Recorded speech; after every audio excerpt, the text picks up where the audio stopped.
आखिरी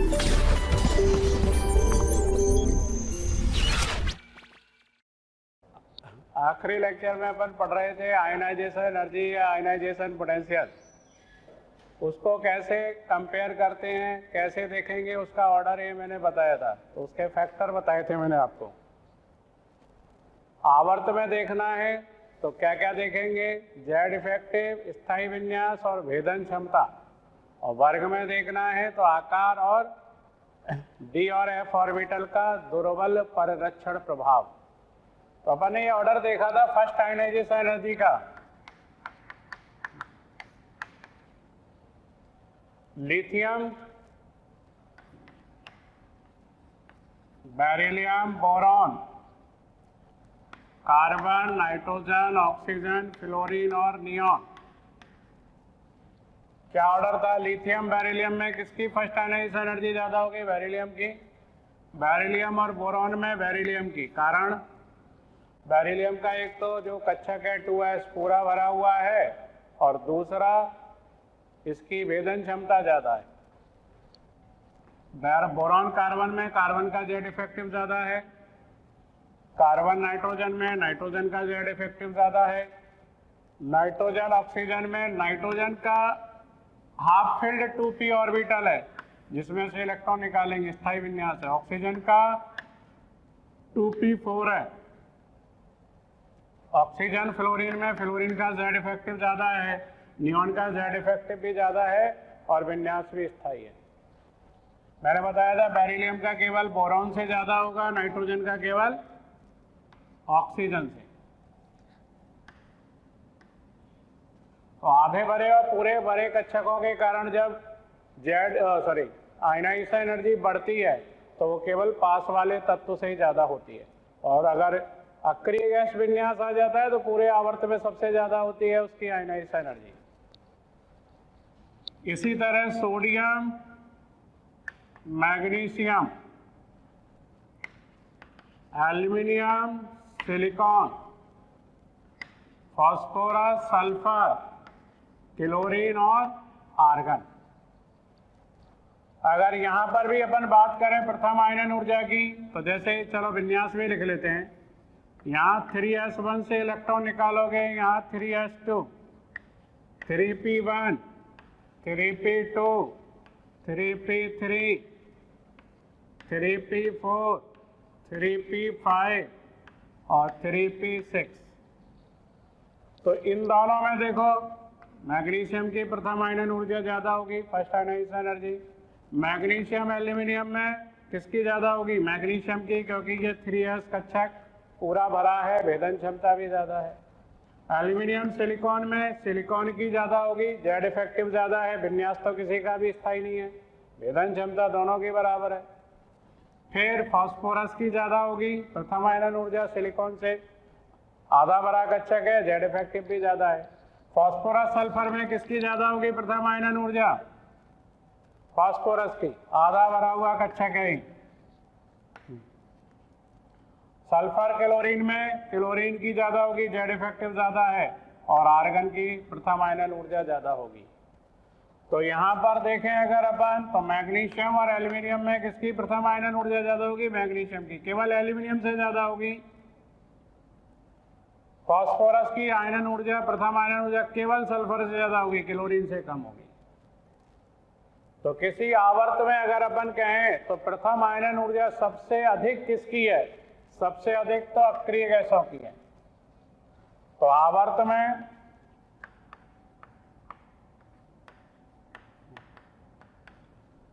सबसे अधिक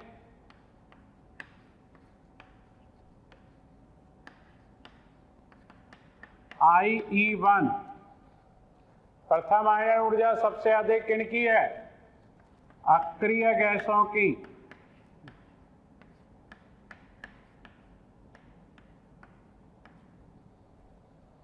और सबसे कम प्रथम आयनन ऊर्जा किसकी है किसी आवर्त में?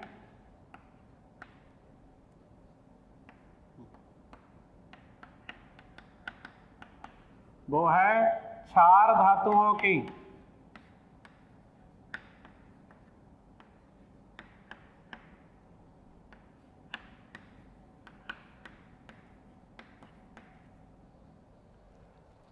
ठीक है, क्लियर है। प्रथम आयनन ऊर्जा का क्रम लघु आवर्तों में। द्वितीय आयनन ऊर्जा देखें अपन।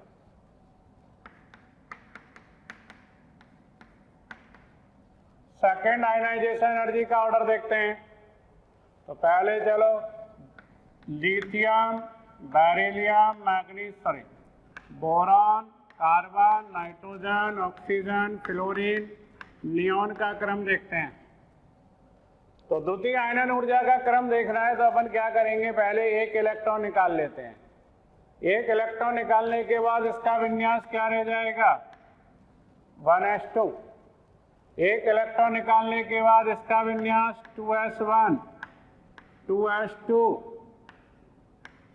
2p1, 2p2, 2p3, 2p4 और 2p5। एक एक इलेक्ट्रॉन निकालने के बाद इनके विन्यास हो गए। अब देखो ये 1s2 किसकी तरह हो गया विन्यास, 1s2 ये लिथियम का एक इलेक्ट्रॉन निकलने के बाद अक्रिय गैस के समान विन्यास हो गया, हीलियम की तरह विन्यास हो गया। अक्रिय गैस हीलियम के समान विन्यास हो गया। तो इसकी ये द्वितीय आयनन ऊर्जा बेरिलियम से ज्यादा होगी। क्या केवल बेरिलियम से ज्यादा होगी या सभी से ज्यादा होगी? मैंने कहा था कि अगर अक्रिय गैस विन्यास आ जाएगा तो उस तत्व की आयनन ऊर्जा अपने आवर्त में सबसे अधिक होगी। तो लिथियम की जो द्वितीय आयनन ऊर्जा है वो सबसे ज्यादा होगी, सबको हरा देगा, ये नियॉन को भी हरा देगा। नियॉन से भी ज्यादा होगी द्वितीय आयनन ऊर्जा। बेरिलियम बोरॉन में अब किसकी ज्यादा होगी, बोरॉन की, क्योंकि ये तो अब आधा भरा हुआ नहीं, सॉरी ये तो पूरा भरा कक्षक है, जेड इफेक्टिव भी ज्यादा है। बोरॉन कार्बन में बोरॉन की ज्यादा होगी द्वितीय आयनन ऊर्जा। 2s2 पूरा भरा कक्षक है, भेदन क्षमता भी ज्यादा है। कार्बन नाइट्रोजन में नाइट्रोजन की जेड इफेक्टिव ज्यादा है। नाइट्रोजन ऑक्सीजन में ऑक्सीजन की ज्यादा होगी द्वितीय आयनन ऊर्जा। अब ऑक्सीजन का आधा भरा हुआ कक्षक है, जेड इफेक्टिव भी ज्यादा है। ऑक्सीजन फ्लोरीन में द्वितीय आयनन ऊर्जा ऑक्सीजन की ज्यादा होगी, आधा भरा हुआ कक्षक है, स्थायी विन्यास है। और फ्लोरीन नियॉन में नियॉन की ज्यादा होगी। बोरॉन की द्वितीय आयनन ऊर्जा केवल कार्बन से ज्यादा होगी, नाइट्रोजन से नहीं, क्योंकि नाइट्रोजन तक पहुंचोगे तो जेड इफेक्टिव बहुत ज्यादा होगा, इसलिए उससे ज्यादा नहीं हो पाएगी। और ऑक्सीजन फ्लोरीन में ऑक्सीजन की द्वितीय आयनन ऊर्जा केवल फ्लोरीन से ज्यादा होगी। अगर मैं द्वितीय आयनन ऊर्जा का यहाँ पूरा क्रम लिखूं इन तत्वों का, तो सबसे कम बेरिलियम, बेरिलियम के बाद कार्बन, फिर बोरॉन, यहाँ क्रम बदल गया। उसके बाद नाइट्रोजन, फिर फ्लोरीन, ऑक्सीजन, नियॉन और सबसे ज्यादा लिथियम। और बिल्कुल ऐसा का ही ऐसा क्रम, बिल्कुल सेम क्रम, बिल्कुल सेम ऑर्डर आ जाएगा नीचे वाले आवर्त में, यानी तृतीय आवर्त में। क्या क्रम होगा यहाँ पर, बेरिलियम की जगह यहाँ मैग्नीशियम, कार्बन की जगह सिलिकॉन, बोरॉन की जगह एल्यूमिनियम, नाइट्रोजन की जगह फास्फोरस, फ्लोरीन की जगह क्लोरीन, ऑक्सीजन की जगह सल्फर, नियॉन की जगह आर्गन और यहाँ सोडियम। तो यही क्रम हो जाएगा जो क्रम द्वितीय आवर्त में है। जहां पर ये क्रम बदले हैं, जैसे एक यहाँ बदला है, यहाँ पर चेंज हुआ है, यहाँ पर चेंज हुआ है और एक लास्ट में चेंज हुआ है, तो इनके कारण सबके सेम आ जाएंगे। लिथियम की द्वितीय आयनन ऊर्जा अधिक होने का कारण एक इलेक्ट्रॉन निकलने के बाद इनका अक्रिय गैस विन्यास हो जाता है। इसका कारण क्या आएगा, सिलिकॉन से एल्यूमिनियम की द्वितीय आयनन ऊर्जा ज्यादा क्यों है, क्योंकि एक इलेक्ट्रॉन निकलने के बाद इसका विन्यास स्थायी हो जाएगा, पूरा भरा हुआ कक्षक आ जाएगा 3s2। यहाँ पर सल्फर की द्वितीय आयनन ऊर्जा क्यों ज्यादा है क्लोरीन से, एक इलेक्ट्रॉन निकलने के बाद इसका विन्यास स्थायी होता है 3p3, आधा भरा हुआ p कक्षक है, उसमें से इलेक्ट्रॉन निकालने के लिए ज्यादा ऊर्जा देनी पड़ेगी। तो वही कारण आएंगे जो ऊपर आए, वही कारण यहाँ आएंगे। तो अगर अपन बात करें आवर्त में,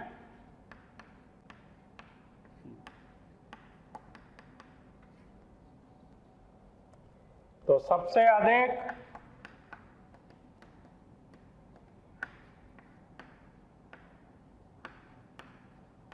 Ie2, सबसे अधिक द्वितीय आयनन ऊर्जा आवर्त में किसकी है? वो है क्षार धातुओं की, प्रथम वर्ग के तत्वों की।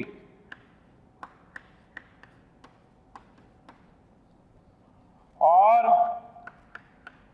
सबसे कम Ie2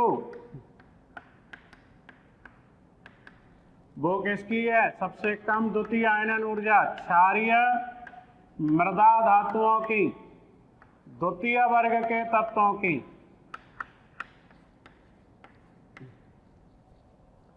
तो ये बहुत ही इंपॉर्टेंट रिजल्ट है। ये सबसे अधिक प्रथम आयनन ऊर्जा, सबसे कम प्रथम आयनन ऊर्जा, और सबसे अधिक द्वितीय आयनन ऊर्जा और सबसे कम द्वितीय आयनन ऊर्जा।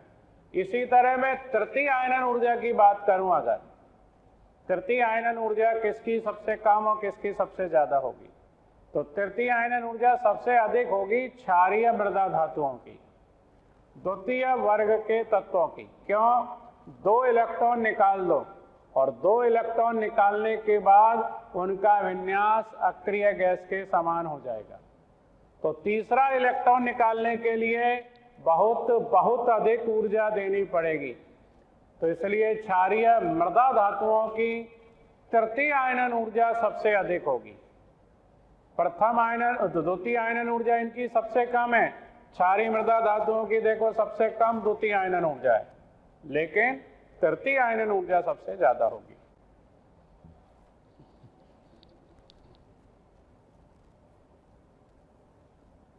तो ये जो रिजल्ट अपन ने निकाले हैं, इनके बेसिस पर अपन एक बहुत अच्छा क्वेश्चन करेंगे। यहां पर एक पैराग्राफ को अपन सॉल्व करेंगे। तो ये जैसे 4 तत्व हैं P, Q, R और S, ये 4 तत्व हैं और इनकी प्रथम और द्वितीय आयनन ऊर्जाएं अपने को दे रखी हैं। ये प्रथम और द्वितीय आयनन ऊर्जाओं के मान अपने को इनके लिए दे रखे हैं।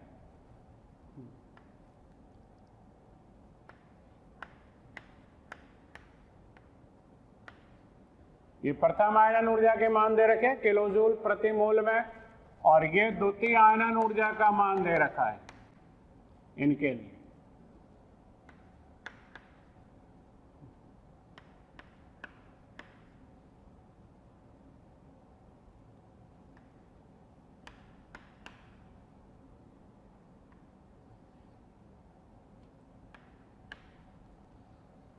ये इनकी प्रथम और द्वितीय आयनन ऊर्जाएं दे रखी है, ये वैल्यू। ठीक है, वैल्यू आपको कोई भी यूनिट में दे सकता है, kilo joule, kilo calorie, calorie, joule per mole पर एटम। ठीक है, इलेक्ट्रॉन वोल्ट में दे देगा तो पर एटम के लिए देगा जनरली। अब आपसे क्वेश्चन क्या पूछेगा, इसमें आपको पहचान के बताना है कि क्षार धातु कौन सी है।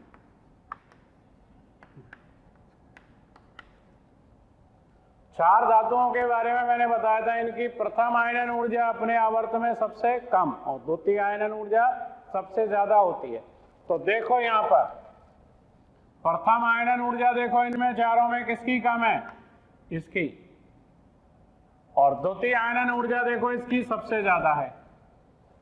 तो जिस तत्व की प्रथम आयनन ऊर्जा सबसे कम और द्वितीय आयनन ऊर्जा सबसे ज्यादा होगी वो क्या होगा, क्षार धातु। तो इन चारों में कौन सा होगा क्षार धातु, ये Q। दूसरा,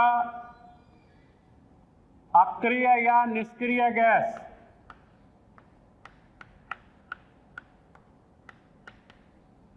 कौन से होती है अक्रिय या निष्क्रिय गैस, इनकी प्रथम आयनन ऊर्जा सबसे अधिक होती है और द्वितीय आयनन ऊर्जा केवल क्षार धातुओं से कम होती है। तो देखो प्रथम आयनन ऊर्जा देखो यहां पर सबसे अधिक और द्वितीय आयनन ऊर्जा केवल क्षार धातु से कम है। तो ये जो R है ये अक्रिय या निष्क्रिय गैस होगा। तीसरा क्वेश्चन, क्षारीय मृदा धातु,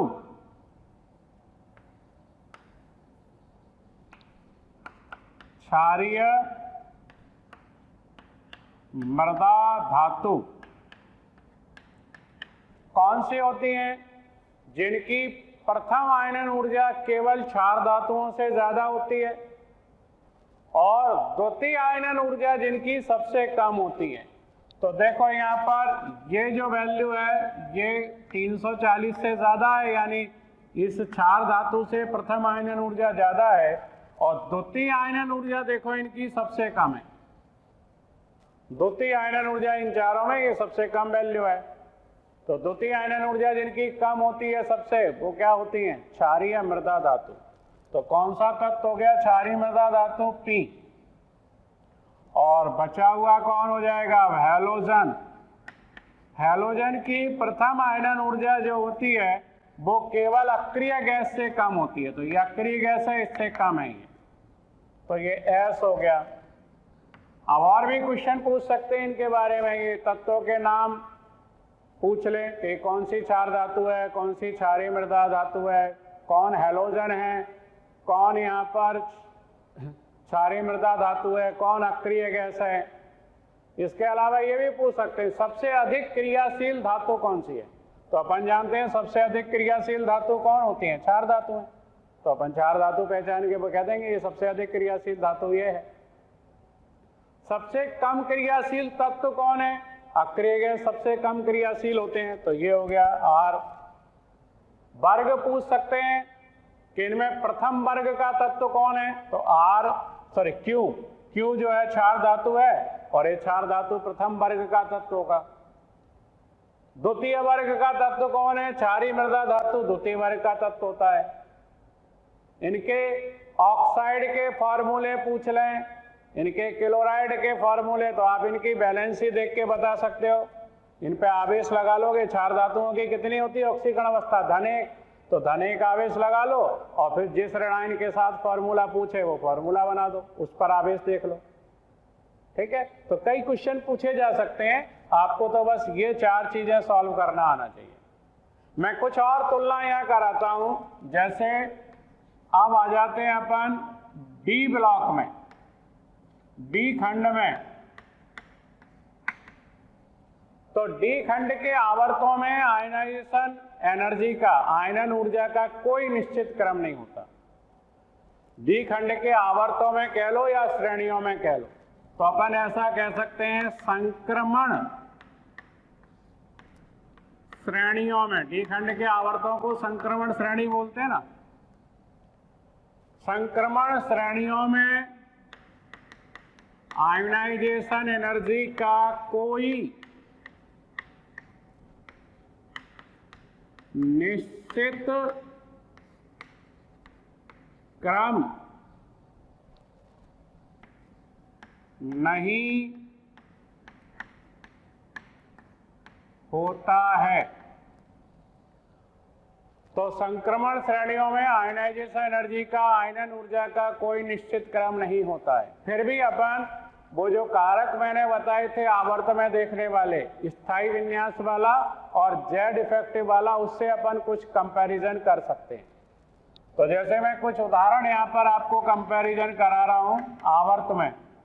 इन कॉन्सेप्ट को आपने जो पढ़ा है, आयनन ऊर्जा को तुलना करने वाले आवर्त में कौन से? स्थायी विन्यास और जेड इफेक्टिव, उससे कर सकते हो। जैसे क्रोमियम, मैग्नीज और आयरन। विन्यास उन कक्षकों के लिख लो जिनमें से इलेक्ट्रॉन निकालना है। इसमें जिस कक्षक में से इलेक्ट्रॉन निकालेंगे उसका विन्यास 4s1। आप जानते भी हो, अपवाद है अबोव नियम का क्रोमियम 3d5 4s1, इसका 3d6 4s2 और 3d5 4s2 और आयरन का 3d6 4s2। इन दोनों में नो डाउट ये विन्यास स्थायी है और जेड इफेक्टिव भी ज्यादा है। तो प्रथम आयनन ऊर्जा मैग्नीज की ज्यादा होगी और मैग्नीज और आयरन में आयरन की ज्यादा होगी। क्यों? विन्यास तो सेम है लेकिन मैग्नीज से आयरन का जेड इफेक्टिव ज्यादा है। द्वितीय आयनन ऊर्जा का क्रम पूछें इन्हीं का, तो क्रोमियम, मैग्नीज और आयरन। अब एक इलेक्ट्रॉन इसमें से निकल जाएगा तो 3d5 इसमें से एक इलेक्ट्रॉन निकल जाएगा 4s1 और इसमें से एक इलेक्ट्रॉन निकल जाएगा 4s1। अब क्रोमियम का 3d5 कक्षक आधा भरा हुआ है, s ऑर्बिटल का आधा भरा हुआ नहीं कंसीडर करते कभी भी, क्योंकि वो तो आधा भरा रहेगा ही एक इलेक्ट्रॉन निकलने के बाद। तो यहाँ इसको कंसीडर करेंगे, ये आधा भरा विन्यास है, इसको नहीं मानेंगे आधा भरा, ये आधा भरा, ये ज़्यादा स्थायी है। तो क्रोमियम की द्वितीय आयनन ऊर्जा ज़्यादा होगी मैग्नीज से, और इन दोनों का विन्यास तो सेम है, लेकिन जेड इफेक्टिव इसका ज़्यादा है, तो आयरन की द्वितीय आयनन ऊर्जा ज़्यादा होगी किससे? मैग्नीज से। और IE3 क्रोमियम, फिर मैग्नीज, फिर आयरन। अब देखो यहाँ पर एक इलेक्ट्रॉन और निकल जाएगा तो ये 3d4, ये 4s1 वाला इलेक्ट्रॉन निकल जाएगा तो ये 3d5, और यहाँ से ये इलेक्ट्रॉन निकल जाएगा ये 3d6। अब 3d4 और 3d5 में कौन सा ज्यादा स्थायी विन्यास है? 3d5। तो मैग्नीज की द्वितीय आयनन ऊर्जा ज्यादा होगी, तृतीय आयनन ऊर्जा सॉरी, और आयरन और मैग्नीज में भी किसकी ज्यादा होगी? तृतीय आयनन ऊर्जा मैग्नीज की। तो आप ऐसे कंपेयर कर सकते हैं। और देख लो एक उदाहरण, IE1 कंपेयर करें कॉपर और जिंक की, ये 4s1 और ये 4s2। जिंक की प्रथम आयनन ऊर्जा ज्यादा होगी, और द्वितीय आयनन ऊर्जा कंपेयर करें कॉपर और जिंक, ये 3d10 और ये 4s1, तो कॉपर की द्वितीय आयनन ऊर्जा ज्यादा होगी। अब 3d10 पूरा भरा हुआ स्थायी विन्यास है। ऐसे IE1 पोटेशियम और कॉपर 4s1 और 4s1। अब पोटेशियम के बहुत बाद में आता है किसी पीरियड में, किसी आवर्त में कॉपर, तो जेड इफेक्टिव कॉपर का बहुत ज्यादा होने से कॉपर की प्रथम आयनन ऊर्जा ज्यादा होगी। अब द्वितीय आयनन ऊर्जा देखो, पोटेशियम में एक इलेक्ट्रॉन निकल जाएगा तो विन्यास क्या होगा? 3s2 3p6, और कॉपर में से एक इलेक्ट्रॉन निकल के क्या होगा? 3s2 3p6 और 3d10। ये जो 8 इलेक्ट्रॉन वाला विन्यास है 3s2 3p6, ये कौन सा विन्यास हो गया? अक्रिय गैस विन्यास हो गया, जो सबसे अधिक स्थायी होता है। और जब 18 इलेक्ट्रॉन होते हैं किसी आयन में जब 18, ये 2 6 8 और 10 18, ये 18 इलेक्ट्रॉन जब होंगे तो इसे कहते हैं छद्म अक्रिय गैस विन्यास। जब किसी आयन के संयोजी कोश में, अंतिम कोश में 18 इलेक्ट्रॉन होते हैं तो छद्म अक्रिय गैस विन्यास, स्यूडो इनर्ट गैस कॉन्फ़िगरेशन, और 8 इलेक्ट्रॉन होते हैं तो अक्रिय गैस विन्यास। कौन सा ज्यादा स्थायी होता है? अक्रिय गैस विन्यास। इसलिए पोटेशियम की द्वितीय आयनन ऊर्जा बहुत ज्यादा होगी कॉपर से। इस आवर्त में सबसे ज्यादा होगी द्वितीय आयनन ऊर्जा पोटेशियम की। क्षार धातुओं की द्वितीय आयनन ऊर्जा मैंने कहा था कि अपने आवर्त में सबसे ज्यादा होती है, क्योंकि एक इलेक्ट्रॉन निकलने के बाद उनका विन्यास अक्रिय गैस विन्यास की तरह हो जाता है। तो किसी आवर्त में अगर तुलना करने को आ जाए दो तत्वों में, तो अपन स्थायी विन्यास से और जेड इफेक्टिव से कर सकते हैं, आंसर आ जाएगा। हेलो स्टूडेंट, इतना प्यार देने के लिए हजारों स्टूडेंट हमारे वीडियो लेक्चर से लाभ उठा रहे हैं। हमारी डिस्क्रिप्शन में जो लिंक दी गई है उसको क्लिक करके आप अपना रजिस्ट्रेशन करा सकते हैं, और जिन स्टूडेंट को स्टडी मटेरियल और डाउट सॉल्विंग भी चाहिए तो वो उसी लिंक को क्लिक करके और प्रीमियम कोर्स के लिए अप्लाई कर सकते हैं। वर्ग में देखें आयनन ऊर्जा के मान में परिवर्तन,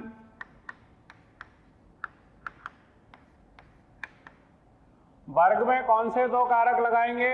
एक तो आकार वाला जो प्रभावी कारक होगा, और कभी कभी उस पर एक कारक प्रभावी और हो जाएगा, वो होगा डी कक्षक और एफ कक्षकों का दुर्बल परिरक्षण प्रभाव। तो प्रथम वर्ग में अगर अपन देखें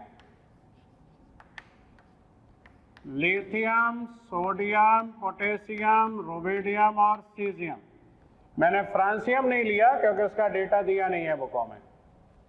तो क्या होगा, नीचे जाने पर आकार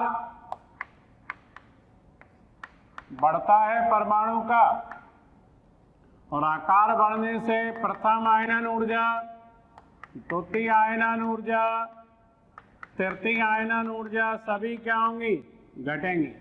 क्योंकि वर्ग में विन्यास तो समान ही रहेगा, चाहे परमाणु हो चाहे कोई आयन हो। एक इलेक्ट्रॉन निकलने के बाद इनका सबका विन्यास क्या होगा, अक्रिय गैस की तरह ही होगा सबका। और एक इलेक्ट्रॉन निकलने के बाद भी आकार नीचे जाने पर बढ़ेगा, इसलिए आयनन ऊर्जाएं सभी नीचे जाने पर घटेंगी।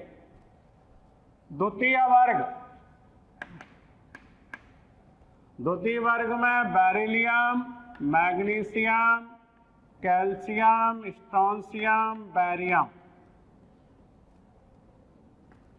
मैंने रेडियम नहीं लिया है, रेडियम की डेटा है अपने पास, अपन कंपेयर करेंगे, अलग से करूंगा मैं। तो यहां पर भी क्या होगा, आकार बढ़ेगा,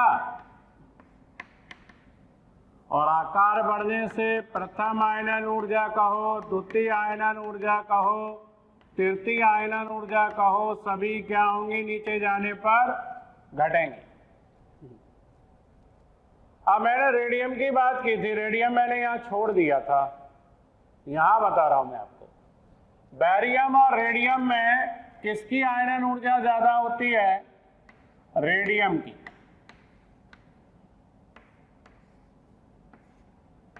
बहुत इंपॉर्टेंट है, क्वेश्चन पूछ लिया है जेईई में। कारण क्या है रेडियम की आयनन ऊर्जा बैरियम से अधिक होने का? देखो, बैरियम तक या सीजियम तक अगर आप देखोगे तो एफ ऑर्बिटल में कोई इलेक्ट्रॉन नहीं है, और ये मैंने कहा था एफ ऑर्बिटल का दुर्बल परिरक्षण प्रभाव हमेशा हर जगह लगेगा। तो अपन बैरियम से रेडियम पर आएंगे। तो रेडियम में आप देखोगे 4f में 14 इलेक्ट्रॉन आ जाएंगे, 4f में 14 इलेक्ट्रॉन आ जाएंगे। इधर न्यूक्लियस होगा, यहाँ पर भी ऑर्बिटलों में इलेक्ट्रॉन होंगे, और आगे वाले ऑर्बिटलों में भी इलेक्ट्रॉन होंगे। लास्ट में 7s ऑर्बिटल में 2 इलेक्ट्रॉन होंगे। अपन यहीं से निकालेंगे ना पहले इलेक्ट्रॉन। अब ये नाभिक के और 7s के बीच में वैसे तो सारे ऑर्बिटल है, बहुत सारे ऑर्बिटल है, मैं सभी की बात नहीं कर रहा। तो नाभिक के और इस 7s के बीच में ये 14 और इलेक्ट्रॉन आ गए 4f ऑर्बिटल में। अब इन इलेक्ट्रॉनों का, f ऑर्बिटल के इलेक्ट्रॉनों का इस नाभिक के आकर्षण बल को कम करने की जो क्षमता है, जिसको अपन शील्डिंग या स्क्रीनिंग कहते हैं, परिरक्षण या आवरणीय प्रभाव कहते हैं, तो वो बहुत कमजोर है। इनका परिरक्षण प्रभाव कमजोर होने से इस नाभिक का इन इलेक्ट्रॉनों पर आकर्षण बल ज्यादा लगेगा, क्योंकि इन 14 इलेक्ट्रॉन के लिए 14 प्रोटॉन भी आए होंगे ना नाभिक में। प्रोटॉन आने से नाभिक का आकर्षण बल बड़ा होगा, उसको कम करने की ताकत कमजोर है। तो इनका परिरक्षण प्रभाव कमजोर है 14 इलेक्ट्रॉनों का, और इसमें 14 प्रोटॉन आए हैं इनके लिए। तो उन प्रोटॉन को परिरक्षित करने की, नाभिक के आकर्षण बल को कम करने की इनकी ताकत कम है। तो दुर्बल परिरक्षण प्रभाव के कारण नाभिक का आकर्षण बल क्या होगा, इन इलेक्ट्रॉनों पर अधिक लगेगा। तो इनका क्या है, दुर्बल परिरक्षण,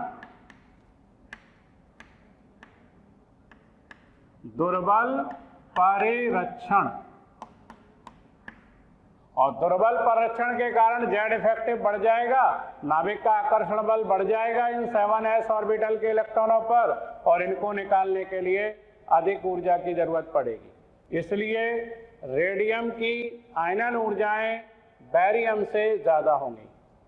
तो क्या कारण लिखोगे बैरियम से रेडियम की आयनन ऊर्जा अधिक होने का, जबकि आकार तो बड़ा है? 4f ऑर्बिटल के दुर्बल परिरक्षण प्रभाव के कारण रेडियम की आयनन ऊर्जा बैरियम से अधिक होगी। अब आते हैं इसके बाद अपन ग्रुप 13 में।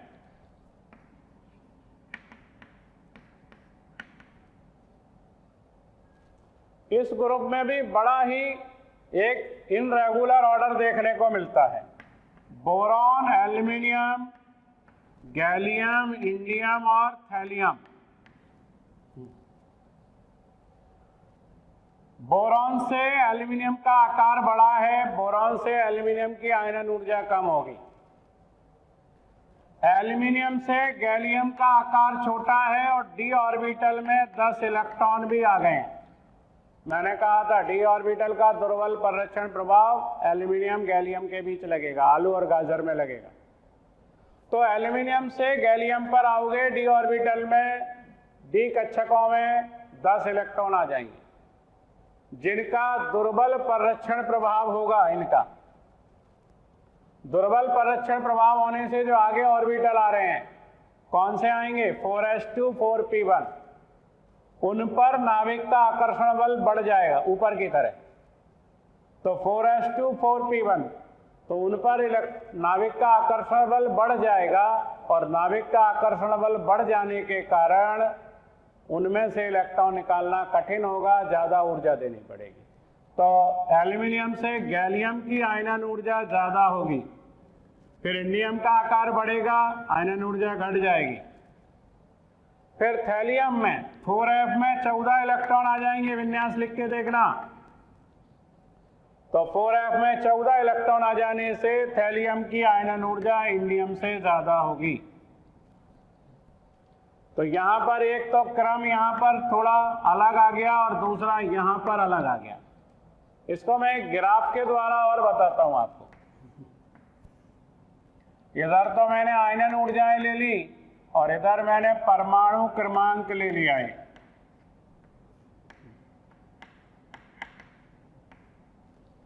बोरॉन की आयनन ऊर्जा सबसे ज्यादा है, फिर एल्यूमिनियम की उससे कम, गैलियम की थोड़ा ज्यादा।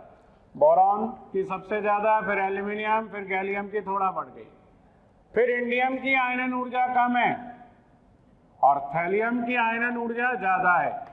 ये आप ध्यान रखना, थैलियम की आयनन ऊर्जा गैलियम से ज्यादा है। तो ये थैलियम वाला जो पॉइंट है उसे आप थोड़ा ऊपर बना देंगे। ये क्रम है समूह 13 के तत्वों की आयनन ऊर्जाओं का। प्रथम आयनन ऊर्जा का भी यही है, द्वितीय का भी यही है, तृतीय का भी यही है, तीनों का सम भी यही है। पर ऐसा जरूरी नहीं है कि प्रथम आयनन ऊर्जा का क्रम हो वही द्वितीय का हो वही तृतीय का हो। समूह 14 में देखा गया है प्रथम और द्वितीय आयनन ऊर्जाओं का क्रम अलग है, और प्रथम और द्वितीय आयनन ऊर्जा का क्रम समान है, तृतीय और चतुर्थ का बदल गया है। तो ऐसा हमेशा नहीं होगा, पर इतना क्वेश्चन पूछते नहीं है, इतना डेटा बेस। ये बहुत इंपॉर्टेंट है ये क्रम। तो इसमें सबसे ज्यादा प्रथम आयनन ऊर्जा किसकी दिख रही है आपको? बोरॉन की। तो सबसे पहले बोरॉन लिख लो। उसके बाद क्रम में कौन आ रहा है? गैलियम या थैलियम? थैलियम। और थैलियम, फिर थैलियम के बाद गैलियम,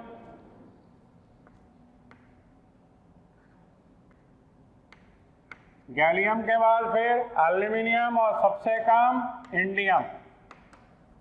ये समूह 13 के तत्वों की आयनन ऊर्जा का क्रम है। जब आपसे कोई नहीं पूछे कि प्रथम का क्रम बताओ, द्वितीय का बताओ, तो आप प्रथम का ही बताना है ना। तो इसका मतलब वो प्रथम पूछ रहा है और प्रथम आयनन ऊर्जा का यही क्रम होगा। बोरॉन की जो प्रथम, द्वितीय और तृतीय आयनन ऊर्जाएं हैं वो तीनों बहुत ज्यादा हैं, बहुत ज्यादा हैं। प्रथम, द्वितीय और तृतीय आयनन ऊर्जाएं, इनका सम करोगे, इनका योग करोगे, इनका जोड़ करोगे, वो भी बहुत ज्यादा है। तो इसलिए बोरॉन कभी भी 3 धनायन नहीं बना पाता। बोरॉन कभी भी, बोरॉन 3 धनायन नहीं बनाता और बोरॉन आयनिक यौगिक भी नहीं बनाता। बोरॉन के सभी यौगिक, बोरॉन के सभी यौगिक सहसंयोजी होते हैं। इसी तरह एक समूह 14 देखते हैं।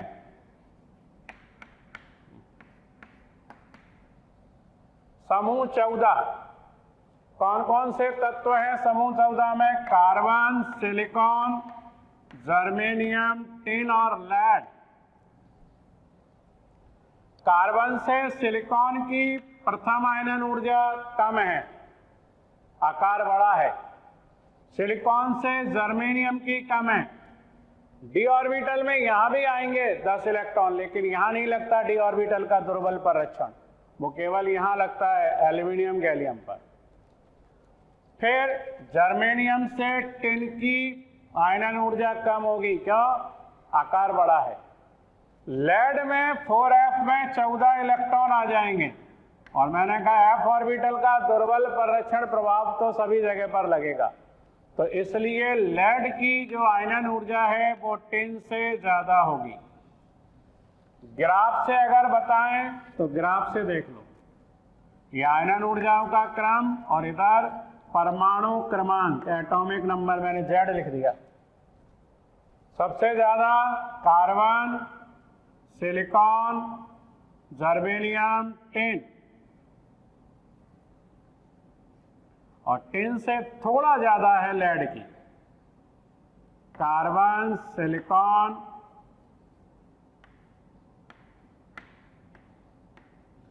जर्मेनियम, टिन और लेड।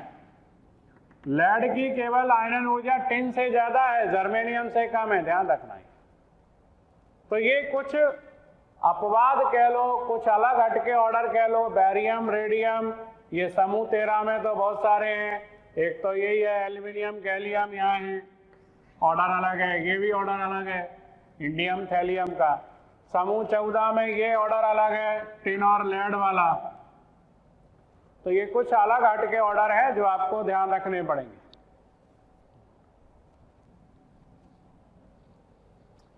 डी ब्लॉक में आते हैं अपन 3D सीरीज, 4D सीरीज और 5D सीरीज। यहाँ स्कैंडिया में ये समूह 3rd से शुरू होती है, इट्रियम और लैंथेनम। लैंथेनम के तो 4f ऑर्बिटल में कोई इलेक्ट्रॉन है नहीं, तो यहाँ तो परमाणु आकार बढ़ेगा तो आयनन ऊर्जा क्या होगी? घट जाएगी।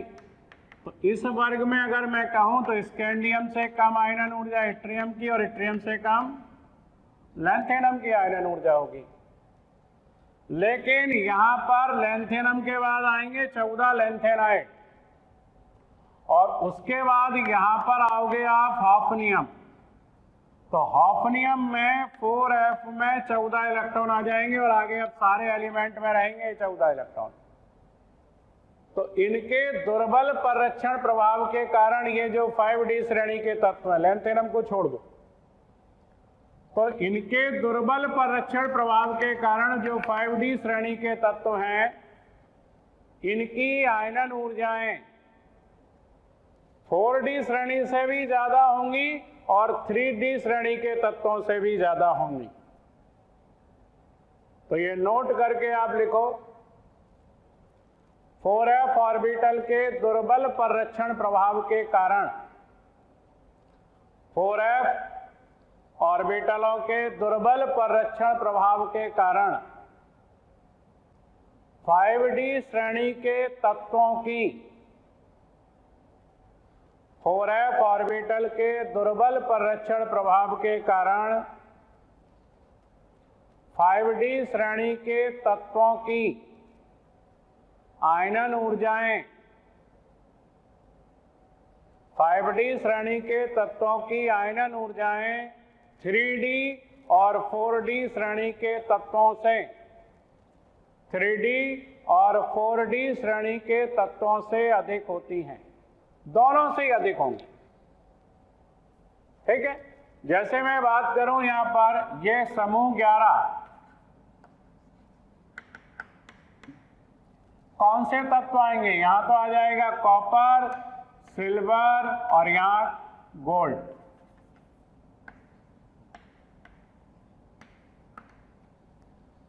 अब इनमें अपन कंपेयर करें आयनन ऊर्जा का क्रम समूह 11 में।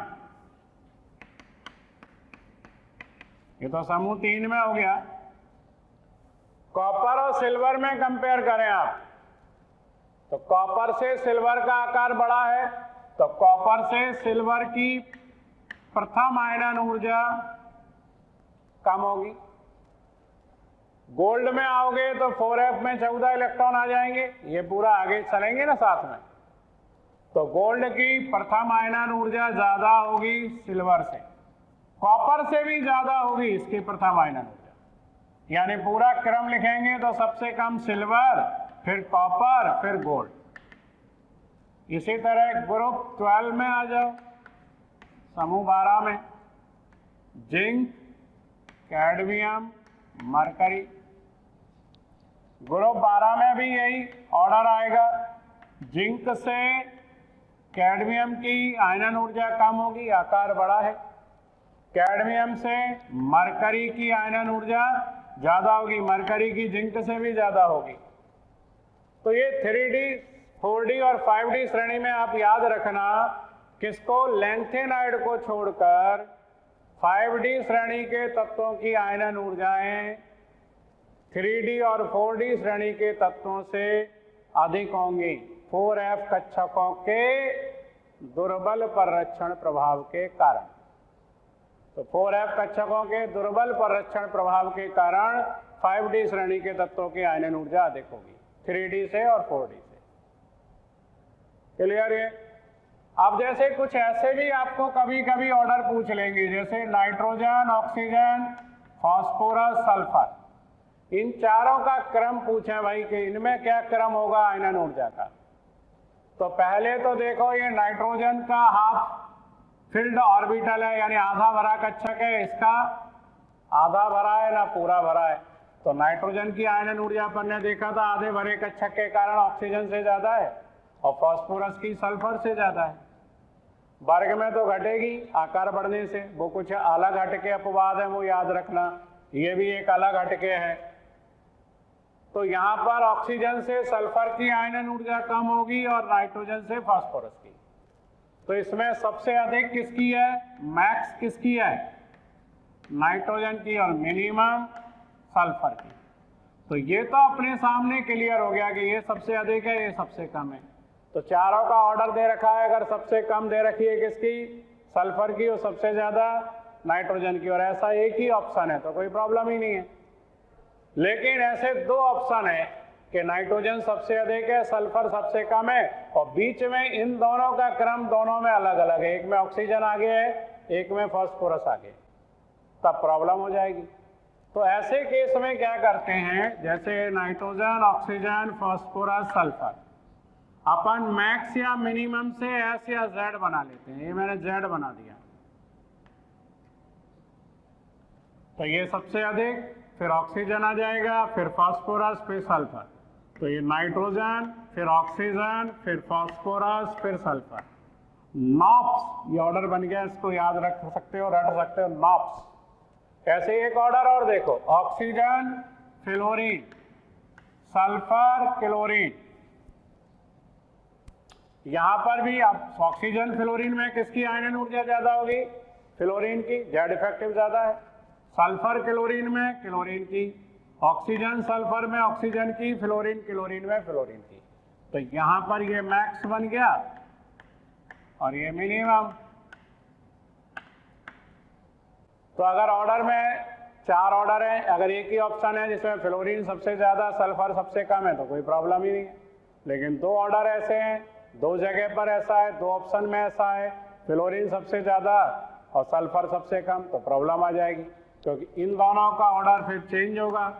एक में ऑक्सीजन पहले, क्लोरीन बाद में, एक में क्लोरीन पहले, सल्फर बाद में। तो ऐसे ऑर्डर को मैंने क्या कहा आपसे, क्या करो, मैक्सिमम या मिनिमम से एस या जेड बना दो। ये मैक्सिमम से बना दिया मैंने। तो फ्लोरीन के बाद कौन आएगा, पहले फ्लोरीन के बाद ऑक्सीजन, फिर क्लोरीन, फिर sulphur. Fluorine, oxygen, chlorine, sulphur, ये हो गया आपका फॉक्स। तो इस तरह के ऑर्डर भी आपसे पूछ सकते हैं आयनन ऊर्जाओं के, ठीक है ना, अलग अलग वर्ग और अलग अलग आवर्त के देके। तो मैक्स और मिनिमम निकाल लो, वैसे आंसर उसी से आ जाएगा। सबसे अधिक और सबसे कम देख लो चारों में, ये तो पता चल ही जाएगा, और उससे क्रम आ जाएगा। चलो अब देखो, आयनन ऊर्जा के कुछ अनुप्रयोग हैं, एप्लीकेशन जिसको अंग्रेजी में कहते हैं।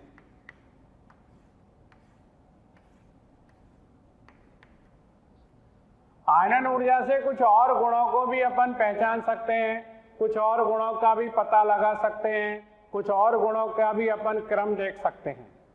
किससे? आयनन ऊर्जा से। तो इसके क्या कहलाएंगे? अनुप्रयोग, एप्लीकेशन। पहला अनुप्रयोग देखो इसका, धात्विक यानी मेटालिक एवं अधात्विक नॉन मेटालिक लक्षण। धात्विक और अधात्विक लक्षण। तो आपने ये पढ़ा होगा पिछली कक्षाओं में, कभी 6वीं 7वीं में 8वीं में। धातुएं किन्हें कहते हैं? धातुएं किन्हें कहते हैं जिनमें धात्विक चमक पाई जाती है, जो विद्युत की और ऊष्मा की चालक होती हैं, जिनमें आघात वर्धनीयता और तन्यता का गुण पाया जाता है।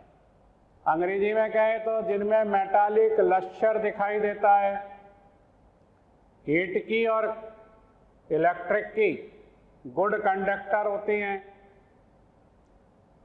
जो मैलेबल और डक्टाइल होते हैं, उनको धातु कहते हैं। ये धातु में ये सभी जो गुण आते हैं, ये मुक्त इलेक्ट्रॉनों के कारण आते हैं, फ्री इलेक्ट्रॉनों के कारण। जिन धातुओं में ये फ्री इलेक्ट्रॉन ज्यादा होंगे, उनमें ये गुण ज्यादा आएंगे। जिन तत्वों में फ्री इलेक्ट्रॉन ज्यादा होंगे, उनमें ये गुण ज्यादा आएंगे। तो धात्विक लक्षण उन्हीं तत्वों में ज्यादा होंगे जिनमें ये फ्री इलेक्ट्रॉन ज्यादा होंगे। धात्विक लक्षण किनमें ज्यादा होंगे? जिनमें फ्री इलेक्ट्रॉन, मुक्त इलेक्ट्रॉन ज्यादा होंगे, उन्हीं से ये गुण आते हैं। कैसे आएंगे ये आगे आपको पढ़ाएंगे, आगे वाले चैप्टरों में। इन पर कैसे निर्भर करेंगे सारे 4-5 गुण जो होते हैं वो। अपन तो बस इतना समझ लें कि भाई ये गुण आते हैं फ्री इलेक्ट्रॉनों से। अब किस में ज्यादा फ्री इलेक्ट्रॉन होंगे? जिसकी आयनन ऊर्जा कम होगी, यानी कहने का मतलब जिसकी आयनन ऊर्जा कम होगी उसमें धात्विक लक्षण ज्यादा होंगे, और जिसकी आयनन ऊर्जा अधिक होगी उसमें धात्विक लक्षण कम होंगे। तो क्या रिलेशन बनेगा धात्विक लक्षण का?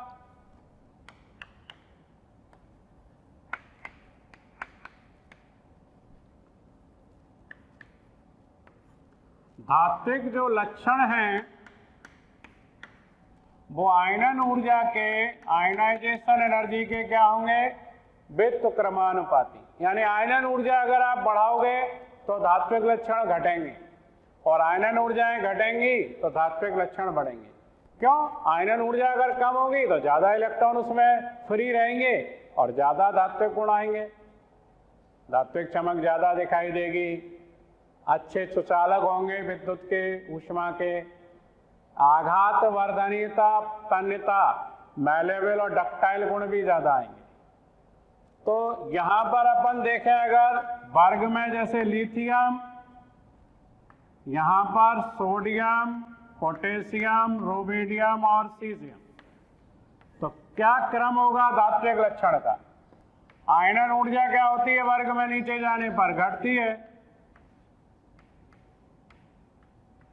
और आयनन ऊर्जा नीचे जाने पर घटेगी तो मेटालिक कैरेक्टर, मैंने शॉर्ट में लिख दिया मेटालिक कैरेक्टर, वो बढ़ेंगे। सबसे ज्यादा धात्विक गुण इसमें होते हैं सीजियम में, इसको सुपर मेटल भी बोलते हैं। और आवर्त में क्या होगा? जैसे इधर लिथियम के बाद यहां कौन आएगा? बेरिलियम, मैग्नीशियम, कैल्शियम, स्ट्रोंशियम और ये बैरियम। इधर टी खंड के तत्व लिख लेते हैं अपन, बोरॉन, एल्यूमिनियम, गैलियम, इंडियम और thallium. Carbon, silicon, germanium, tin और lead. Nitrogen, phosphorus, arsenic, antimony, bismuth. Oxygen, sulphur, selenium, tellurium, polonium. Fluorine, chlorine, bromine, iodine, astatine. और यहाँ पर नियॉन, आर्गन, क्रिप्टॉन, जीनॉन और रेडॉन। तो इधर जाने पर क्या होगा आवर्त में, बाएं से दाएं जाने पर। प्यारे बच्चों, हमें रोज हजारों की संख्या में ऐसी रिक्वेस्ट आ रही हैं कि सर इस टॉपिक का वीडियो बना करके डालें, सर इसे समझाएं। तो इसके लिए आपसे रिक्वेस्ट है कि आप हमारे YouTube चैनल को सब्सक्राइब करें और हमारे बेल आइकन को भी हिट करें ताकि आपसे कोई भी नोटिफिकेशन छूटे नहीं। हम ऐसा इसलिए कह रहे हैं कि बच्चे जिस टॉपिक की डिमांड कर रहे हैं उन टॉपिक से रिलेटेड वीडियो लेक्चर हमने पहले से ही डाल रखे हैं। आप हमारी साइट पर जाएं और उन वीडियो को आप आसानी से देख सकते हैं। आयनन ऊर्जा क्या होगी, बढ़ेगी, और धात्विक लक्षण क्या होंगे, इधर जाने पर घटेंगे। तो अपन कह सकते हैं इधर जाने पर आयनन ऊर्जा बढ़ेगी और मेटालिक करैक्टर घटेंगे। तो बाईं ओर आने वाले तत्वों में धात्विक लक्षण ज्यादा होंगे लेफ्ट साइड, और राइट साइड आने वालों में धात्विक लक्षण कम होंगे, अधात्विक लक्षण ज्यादा होंगे। इसमें मैं एक यहाँ पर सीढ़ी बना रहा हूं, silicon, germanium, arsenic, antimony, tellurium, polonium और एस्टेटिन। इस सीढ़ी पर ये जो 7 तत्व आ गए, silicon, germanium, arsenic, antimony, tellurium, polonium, एस्टेटिन, ये उपधातुएं हैं। एनसीईआरटी में इसको उपधातु नहीं दिया, इसको अधातु दिया है। कुछ बुकों में इसको उपधातु दिया है, पोलोनियम को नहीं दिया, पर मैंने तो एनसीईआरटी के लिख दिए, silicon, germanium, arsenic, antimony, tellurium, polonium, एस्टेटिन। एक सीढ़ी के ऊपर आ गई, ये उपधातुएं हैं।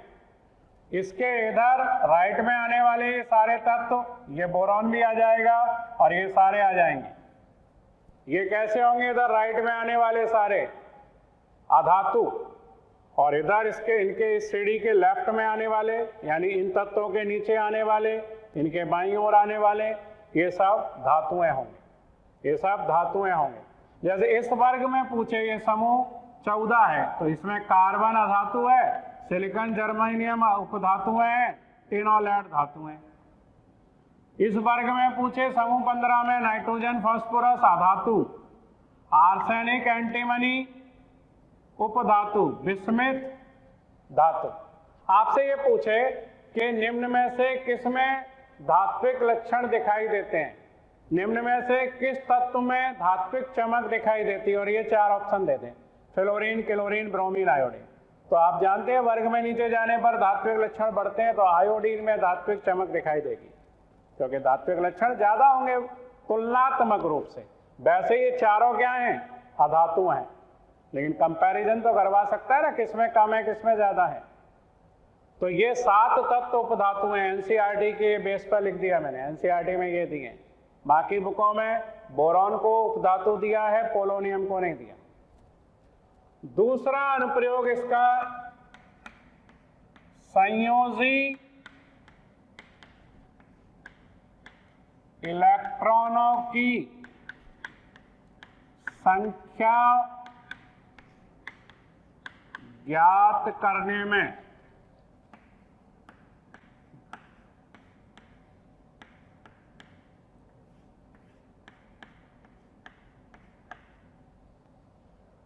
संयोजी इलेक्ट्रॉन, वैसे तो आप जानते ही हो, समूह वर्ग 1 के तत्व में, समूह 1 के तत्व में इनमें कितने संयोजी इलेक्ट्रॉन होते हैं, 1 सभी में।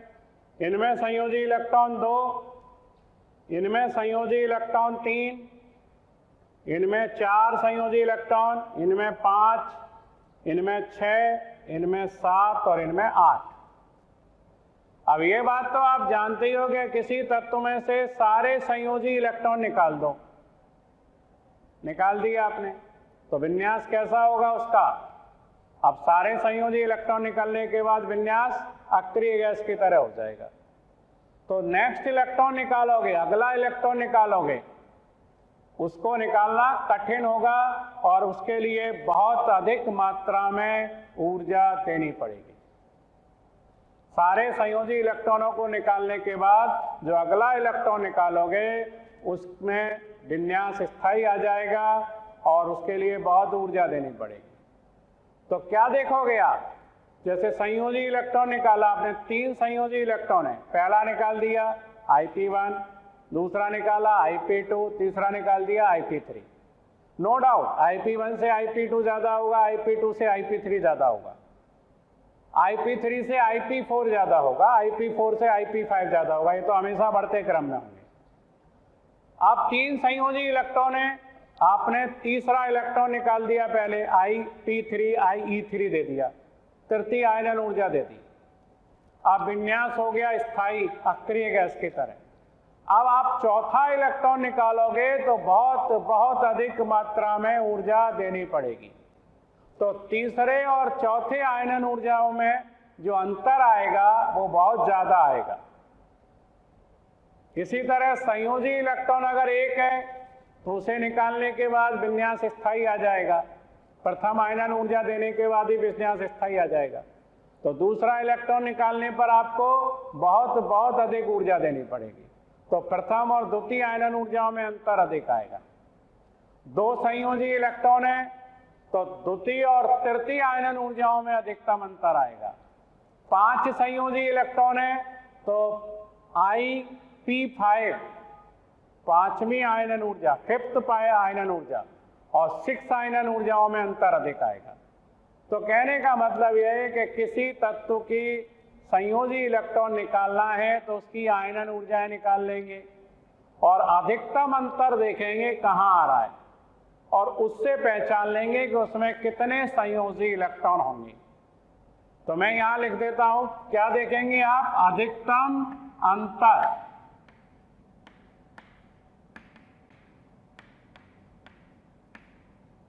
या अचानक परिवर्तन कह लो।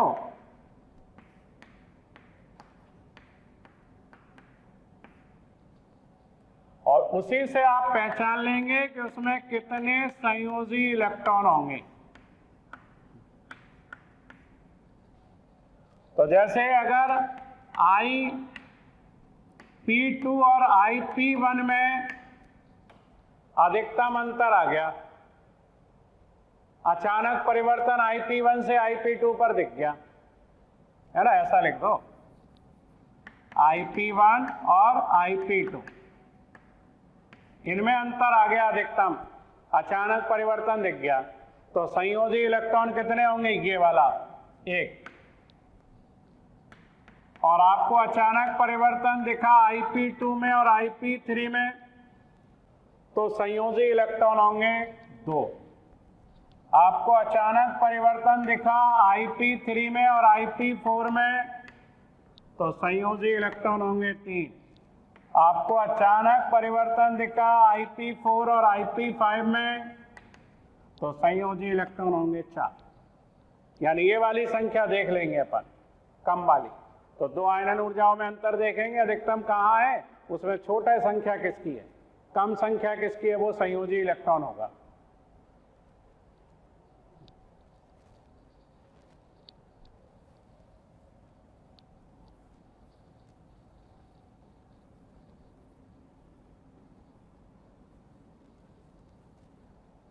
जैसे मान के चलें संयोजी इलेक्ट्रॉन है किसी तत्व में,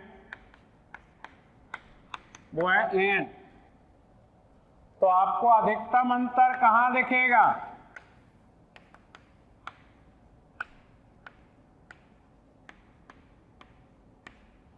वो दिखेगा आपको Ipn+1 और Ipn में, या ऐसा कह दो अधिकतम अंतर कह लो, या सडन चेंज कहां दिखेगा, अचानक परिवर्तन,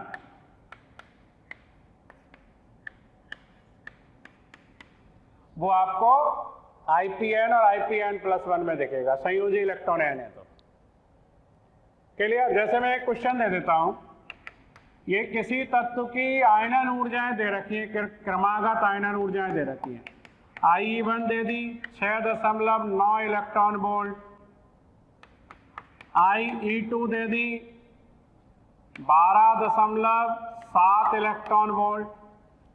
IE2 दे दी, वो दे दिया आपको 19.5 इलेक्ट्रॉन वोल्ट। IE3 दे दिया, वो दे दिया 37.4 इलेक्ट्रॉन वोल्ट। 3 है, 4 दे दिया। IE5 दे दिया और वो वैल्यू दे दी 45.1 इलेक्ट्रॉन वोल्ट, और ऐसे आगे दे दी। अब आपसे पूछेगा बताओ इस तत्व में संयोजी इलेक्ट्रॉन कितने हैं? तत्व नहीं दिया आपको, तो तत्व बताना है कौन सा तत्व होगा या कितने, इसमें संयोजी इलेक्ट्रॉन कितने होंगे, कौन से वर्ग का होगा। तो यहां देखो इन दोनों में अंतर, इन दोनों में अंतर, इन दोनों में, तो आपको अधिकतम अंतर यहां दिख रहा होगा। IE3 और IE4 में अधिकतम अंतर है।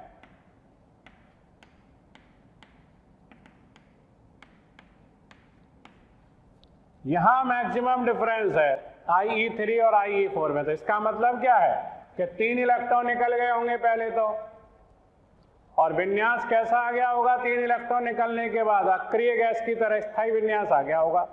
तभी तो चौथा इलेक्ट्रॉन निकालने के लिए बहुत अधिक ऊर्जा लग रही है, अंतर अधिकतम आ रहा है यहाँ। चौथा इलेक्ट्रॉन निकालने के लिए अधिकतम ऊर्जा लग रही है, अंतर अधिकतम आ रहा है। तो इसका मीनिंग इस तत्व में संयोजी इलेक्ट्रॉन कितने होंगे? 3, क्योंकि 3 इलेक्ट्रॉन निकलने के बाद विन्यास स्थायी आ गया। तो इस तत्व में संयोजी इलेक्ट्रॉन पूछे तो 3। वर्ग पूछे कौन से वर्ग का होगा तत्व?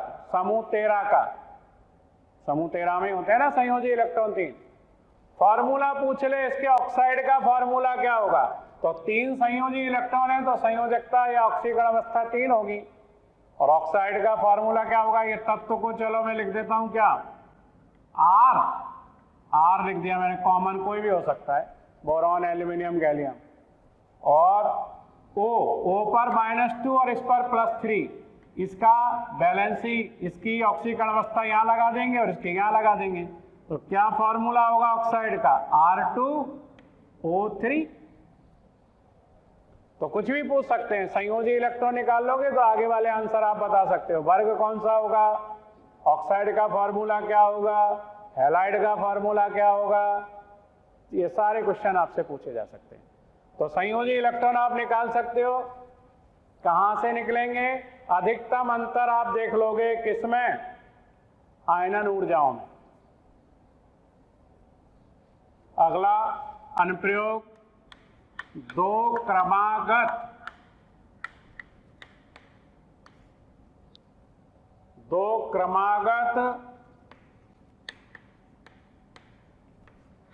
आयनन ऊर्जाओं,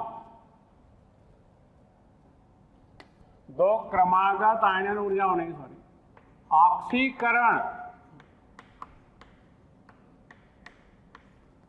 क्रमागत से मतलब समझते हो? +1 +2 +2 +3 +3 +4 में।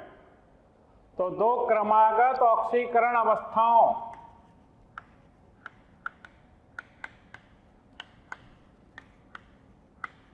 के स्थायित्व की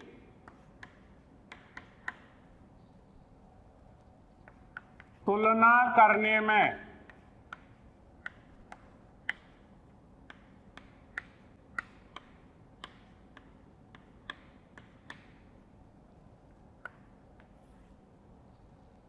दो क्रमागत ऑक्सीकरण अवस्थाओं के स्थायित्व की तुलना करने में। तो जैसे आपको किसी तत्व की 2 ऑक्सीकरण अवस्थाओं की तुलना करनी है तो आयनन ऊर्जाओं में अंतर निकाल के कर सकते हो। जैसे +1 और +2 की तुलना करनी है तो IP1 और IP2 में अंतर निकाल के देखोगे। +2 और +3 की तुलना करनी है तो IP2 और IP3 में अंतर निकाल के देखोगे। +3 और +4 की तुलना करनी है तो IP3 और IP4 में अंतर निकाल के देखोगे। तो जैसे मैंने कहा +1 और +2 की तुलना करनी है, कौन ज्यादा स्थायी है। अगर +1 ज्यादा स्थायी है तो +2 में ले जाना कठिन होगा, और +2 में ले जाने के लिए ज्यादा ऊर्जा की जरूरत पड़ेगी स्थायी से अस्थायी बनाने के लिए। तो अंतर क्या आएगा, +1 और +2 का बहुत ज्यादा आएगा। और +2 ज्यादा स्थायी है +1 से, तो +1 जल्दी +2 में जाना पसंद करेगा, कम ऊर्जा लेके जाना पसंद करेगा। तो ऐसी स्थिति में क्या होगा, दोनों का अंतर जो आएगा वो कम आएगा, अंतर तो आएगा। ऐसे ही +2 +3 में तुलना करनी है तो आप क्या करोगे, द्वितीय और तृतीय आयनन ऊर्जा IE2 और IE3 का अंतर निकालोगे, IE2 और IE3 का अंतर निकालोगे। तो अगर +2 ज्यादा स्थायी है तो +3 में ले जाने के लिए बहुत बहुत ऊर्जा देनी पड़ेगी, दोनों का अंतर बहुत ज्यादा आएगा। जैसे ये +1 है कोई और ये +2 में है, अगर ये ज्यादा स्थायी है तो इसमें ले जाना कठिन होगा, बहुत ज्यादा ऊर्जा देनी पड़ेगी। तो जो अंतर आएगा, पहले तो +1 में लाओगे आप, IE1 दोगे, फिर IE2, पहले तो ये न्यूट्रल एटम से IE1 देके आप +1 में लाओगे, और फिर +1 से IE2 दे करके +2 में ले जाओगे, और फिर आप IE3 दे करके कहाँ ले जाओगे, +3 में। तो अगर ये ज्यादा स्थायी है और ये कम है तो इसको यहाँ ले जाने के लिए ये वैल्यू बहुत ज्यादा लगेगी, ये ज्यादा ऊर्जा देनी पड़ेगी, तो इन दोनों में अंतर अधिक आएगा, क्योंकि इसमें रहना पसंद करेगा ना। और अगर ये ज्यादा स्थायी है इससे, तो आसानी से चला जाएगा +1 से +2 में, कम ऊर्जा देके चला जाएगा, तो ये अंतर कम आएगा। इसी तरह ये +2 और +3 में तुलना करनी है, अगर ये ज्यादा स्थायी है तो +3 में ले जाने के लिए ज्यादा ऊर्जा देनी पड़ेगी, ज्यादा ऊर्जा देनी पड़ेगी, तो इन दोनों में अंतर अधिक आएगा। और ये अगर कम स्थायी है और ये ज्यादा स्थायी है तो आसानी से चला जाएगा, और आसानी से चला जाएगा तो ये ऊर्जा कम देनी पड़ेगी, अंतर कम आएगा। तो कहने का मीनिंग है कि दो क्रमागत आयनन ऊर्जाओं में अंतर निकालते हैं, दो क्रमागत आयनन ऊर्जा अंतर के लिए डेल्टा का चिन्ह लेंगे और IE या IP। अगर ये अंतर ज्यादा आता है 16 इलेक्ट्रॉन वोल्ट से, जैसे इन दोनों में अंतर निकाला ज्यादा आ गया, इसका मतलब ये ज्यादा स्थायी है। इन दोनों में अंतर निकाला और ये ज्यादा आ गया इससे, तो इसका मतलब ये ज्यादा स्थायी है। तो अंतर अगर ज्यादा आता है तो इसका मतलब क्या होगा, निम्न। जैसे इन दोनों में अगर बात करें +1 +2 में, तो ये ज्यादा स्थायी है तो ये निम्न हो गई। इन दोनों में बात करें अगर ये ज्यादा स्थायी है तो ये निम्न हो गई। तो अंतर ज्यादा आने पर ये इस ऑक्सीकरण अवस्था में, इस ऑक्सीकरण अवस्था में ज्यादा स्थायी होगी। तो निम्न ऑक्सीकरण अवस्था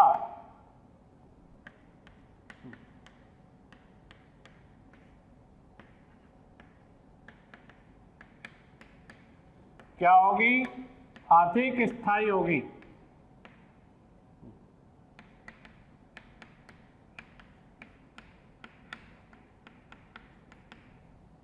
जैसे उदाहरण ले लें, अगर आपने IE2 का और IE1 का अंतर निकाला और ये 16 इलेक्ट्रॉन वोल्ट से ज्यादा आ गया, तो +1 ऑक्सीडेशन स्टेट, ऑक्सीकरण अवस्था को संक्षेप में लिख देते हैं, +1 ऑक्सीडेशन स्टेट क्या होगा, अधिक स्थायी होगी।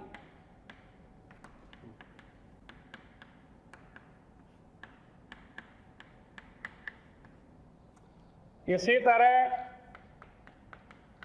आपने IE3 और IE2 का अंतर निकाला,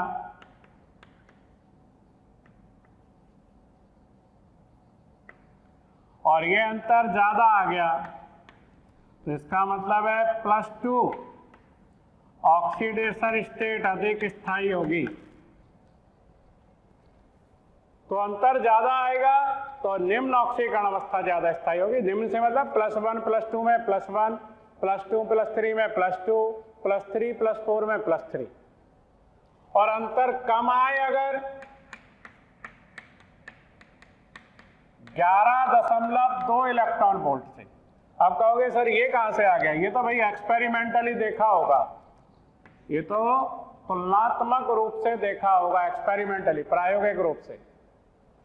तो ये अंतर अगर कम आता है, जैसे IE2 और IE1 में अंतर निकाला और ये कम आ गया, तो इसका मतलब कम अंतर आ रहा है, इसका मतलब वो अगली ऑक्सीकरण अवस्था में जाना पसंद कर रहा है। तो उच्च ऑक्सीकरण अवस्था अधिक स्थायी होगी,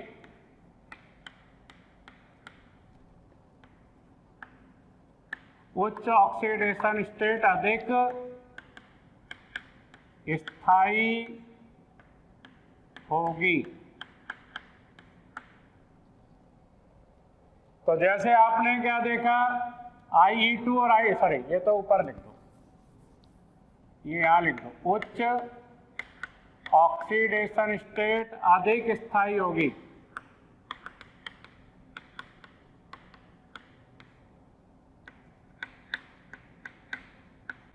तो जैसे आपने अंतर देखा +2 में, IE2 में और IE3 में, IE2 में और IE3 में अंतर देखा, तो यानी +2 और +1 में तुलना कर रहे हो, तो कौन सी उच्च होगी, +2 ऑक्सीडेशन स्टेट अधिक स्थायी होगी। और अगर आपने अंतर निकाला किसमें, IE3 में और IE2 में, और ये कम आ गया 11.2 इलेक्ट्रॉन वोल्ट से, तो +3 ऑक्सीकरण अवस्था अधिक स्थायी होगी। तो इसका एक उदाहरण लेते हैं। ये एल्यूमिनियम की आयनन ऊर्जाएं दे रखी हैं। प्रथम आयनन ऊर्जा दे दी आपको 6.4 इलेक्ट्रॉन वोल्ट, द्वितीय आयनन ऊर्जा दे दी 45.7 इलेक्ट्रॉन वोल्ट, और तृतीय आयनन ऊर्जा दे दी आपको 54.9 इलेक्ट्रॉन। ये 3 आयनन ऊर्जाएं एल्यूमिनियम की दे दी, और पूछेगा कि एल्यूमिनियम की +1 +2 में कौन सी ऑक्सीकरण अवस्था स्थायी है और +2 +3 में कौन सी स्थायी है। पहले एक चीज और समझ लो, जैसे क्षार धातुओं के लिए बात करते हैं तो क्षार धातुओं में कौन सी ऑक्सीकरण अवस्था स्थायी होती है, lithium, sodium, potassium, rubidium, caesium में +1। तो इसका कारण क्या आएगा कि इनकी द्वितीय और तृतीय आयनन ऊर्जाओं का अंतर 16 इलेक्ट्रॉन वोल्ट से ज्यादा है, इसलिए क्षार धातुओं में +1 ऑक्सीकरण अवस्था ज्यादा स्थायी है। क्षारीय मृदा धातु beryllium, magnesium, calcium, strontium, barium में देखा होगा +2 चार्ज आता है, Ca+2 देखा होगा आपने। तो क्या कारण आएगा Ca+2 ज्यादा स्थायी है? दोनों कारण आएंगे, एक तो उनकी तृतीय और द्वितीय आयनन ऊर्जाओं का अंतर 16 इलेक्ट्रॉन वोल्ट से ज्यादा है, इसलिए +2 ज्यादा स्थायी है क्षारीय मृदा धातुओं की। दूसरा कारण यह आएगा, उनकी द्वितीय और प्रथम आयनन ऊर्जाओं का अंतर कितना है, 11 इलेक्ट्रॉन वोल्ट से कम है, इसलिए भी +2 ज्यादा स्थायी है। तो आप दो कारण लिखोगे क्षारीय मृदा धातुओं की +2 ऑक्सीकरण अवस्था स्थायी होने का। पहला कारण ये दोनों का अंतर 16 इलेक्ट्रॉन वोल्ट से ज्यादा, दूसरा कारण ये दोनों का अंतर IE2 IE1 का इससे कम। अब यहां देखते हैं, अपन पहले इन दोनों में अंतर निकालें। IE2 और IE1 में अंतर कितना आएगा, निकालो। 7 4 3 और ये कितना आ जाएगा 39.3 इलेक्ट्रॉन वोल्ट। किससे ज्यादा है, 16 इलेक्ट्रॉन वोल्ट से बहुत ज्यादा है। तो +1 में और +2 में कौन ज्यादा स्थायी होगी, +1। दूसरा अंतर निकालें अपन IE3 और IE2 का। ये अंतर कितना आ जाएगा, 9 में से 7 2, और ये। अगर आपको हमारे वीडियो पसंद आए तो उन्हें लाइक और शेयर ज़रूर करें, ताकि वे ज़्यादा से ज़्यादा ज़रूरतमंद बच्चों तक या स्टूडेंट तक पहुंच सकें। आपके स्नेह और प्यार को देखकर हमारी मोशन की पूरी टीम बहुत ही मोटिवेटेड है और हम प्रयास कर रहे हैं आपके लिए और अच्छे से अच्छे वीडियो बना सकें।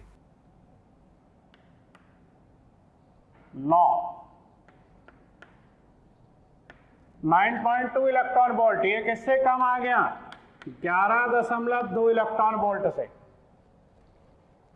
तो बताओ +2 और +3 में कौन ज्यादा स्थायी होगी? अंतर कम आ गया ना, +3 ज्यादा स्थायी होगी। तो यहां पर +3 में और +2 में कौन ज्यादा स्थायी होगी? +3। अच्छा, इन दोनों में कौन ज्यादा स्थायी होगी? +1 और +3 में। वैसे आपने एल्यूमिनियम के कंपाउंड भी देखे होंगे, Al2O3, AlCl3, AlF3, AlOH का होल थ्राइस। तो सब में एल्यूमिनियम पर कौन सा चार्ज देखा है आपने? +3। तो ज्यादातर कंपाउंडों में +3 में, इसका मतलब +3 ज्यादा स्थायी है। दूसरा कारण देख लो, एल्यूमिनियम के संयोजी कोष में 3 इलेक्ट्रॉन है, 3s2 3p1। तीनों इलेक्ट्रॉन निकल जाएंगे तो विन्यास सक्रिय गैस की तरह आ जाएगा, तो इसलिए भी +3 ज्यादा स्थायी होगी। तो +1 और +3 में तुलना करवाए तो कौन ज्यादा स्थायी होगी? +3। +2 तो दोनों ही केस में कम स्थायी है, +2 में तो ये एग्जिस्ट ही नहीं करता, +2 इसकी ऑक्सीकरण अवस्था होती ही नहीं है। अच्छा, आपके मन में एक क्वेश्चन और आ रहा होगा कि सर ने 16 इलेक्ट्रॉन वोल्ट की बात कर ली इससे ज्यादा, और 11.2 इलेक्ट्रॉन वोल्ट से कम, बीच वाली कहाँ गायब कर दी? भाई अंतर तो बीच में भी तो आ सकता है, 11.2 से ज्यादा, 16 से कम। तो ऐसे केस में क्या होगा?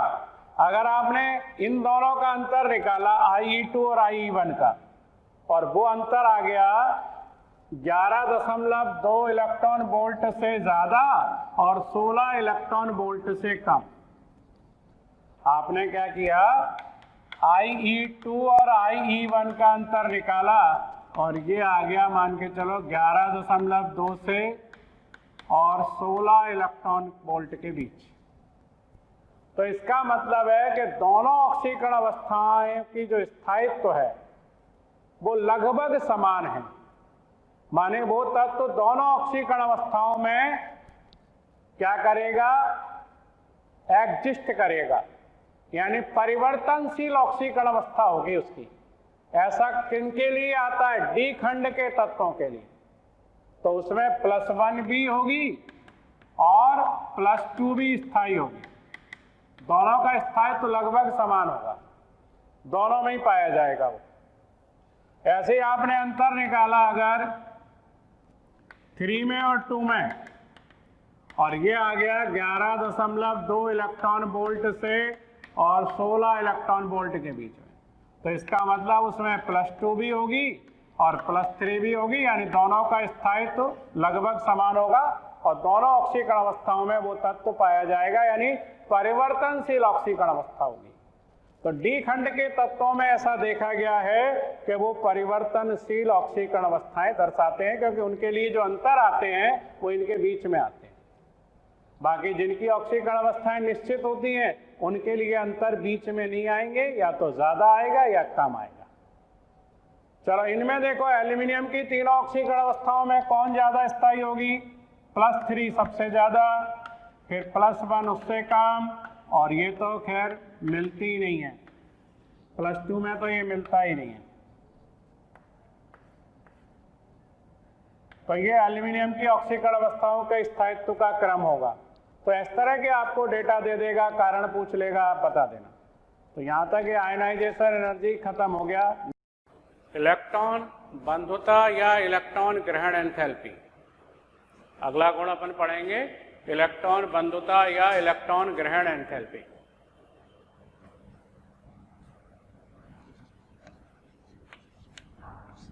इलेक्ट्रॉन ग्रहण एंथैल्पी को कुछ लोग लब्धि भी बोल देते हैं।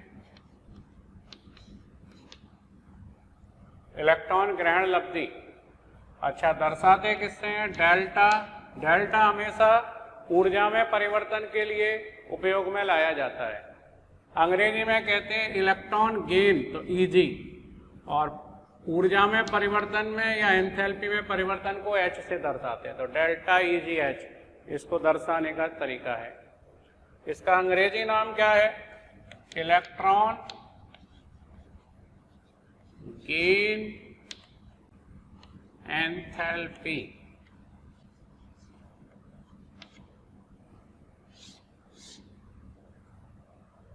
और एक और चीज पढ़ेंगे यहां पर इसी के साथ, इसको कहते हैं इलेक्ट्रॉन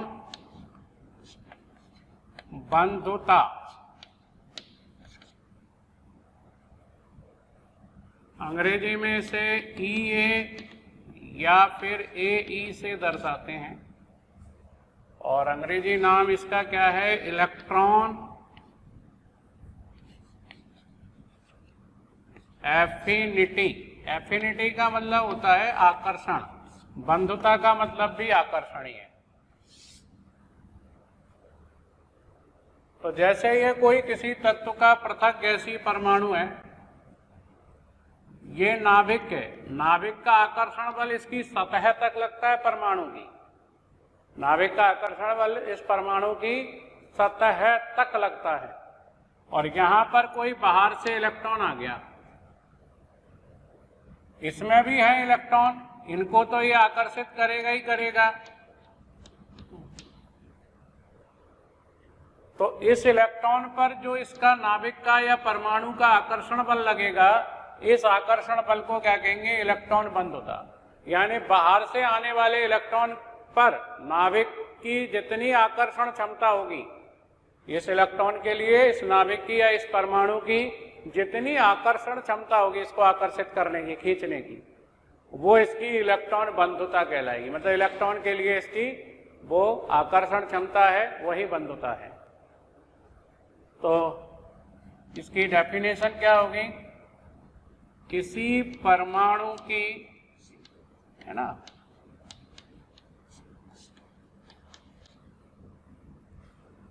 ये बाहरी इलेक्ट्रॉन है, बाहरी इलेक्ट्रॉन के लिए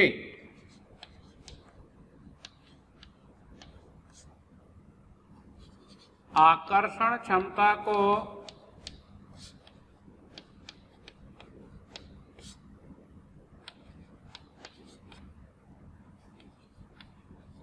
इलेक्ट्रॉन बंधुता कहते हैं।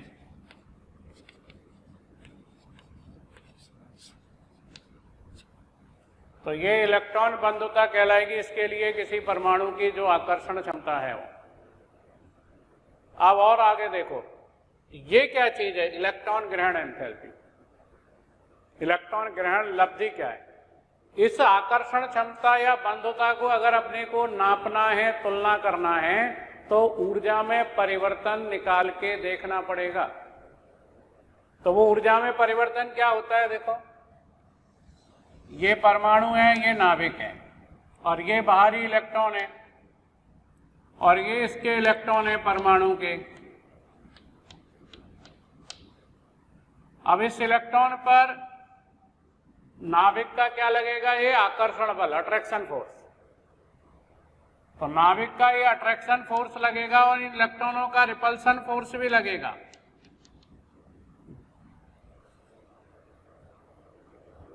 अब जब ये इलेक्ट्रॉन इस परमाणु के अंदर चला जाएगा, प्रवेश कर जाएगा, तो ऊर्जा में कुछ ना कुछ परिवर्तन अवश्य होगा। अगर आकर्षण बल अधिक लग रहा है तो इलेक्ट्रॉन जैसे ही अंदर जाएगा ऊर्जा निकल जाएगी, और अगर प्रतिकर्षण बल अधिक लग रहा है तो आपको इलेक्ट्रॉन को अंदर प्रवेश कराने के लिए ऊर्जा देनी पड़ेगी, फोर्स लगाना पड़ेगा। तो जो ऊर्जा आप दोगे, जो आप फोर्स लगाओगे, उसको इलेक्ट्रॉन बंधुता कहेंगे।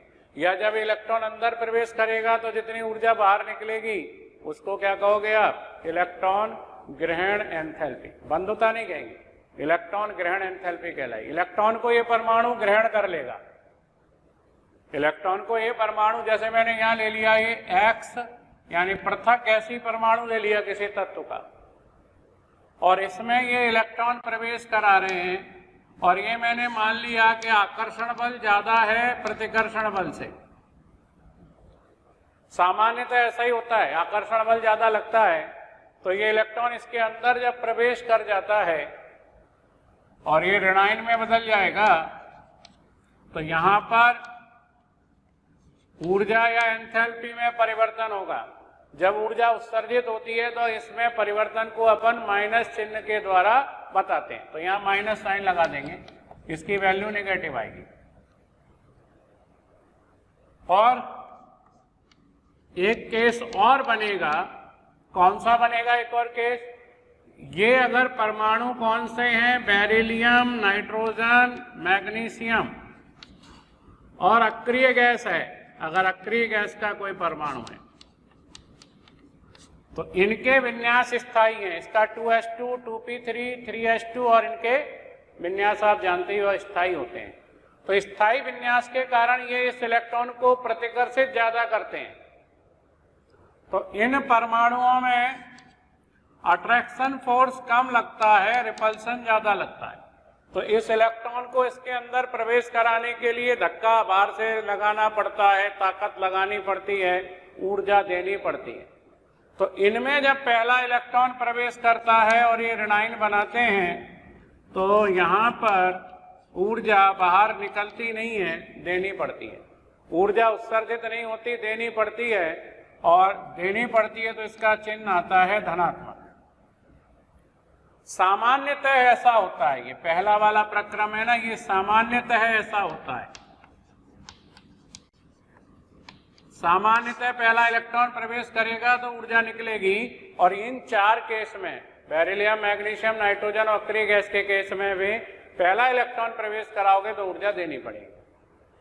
तो क्या कहोगे, परिभाषा क्या लिखोगे इसकी इलेक्ट्रॉन ग्रहण एंथैल्पी की? किसी तत्व के पृथक गैसीय परमाणु में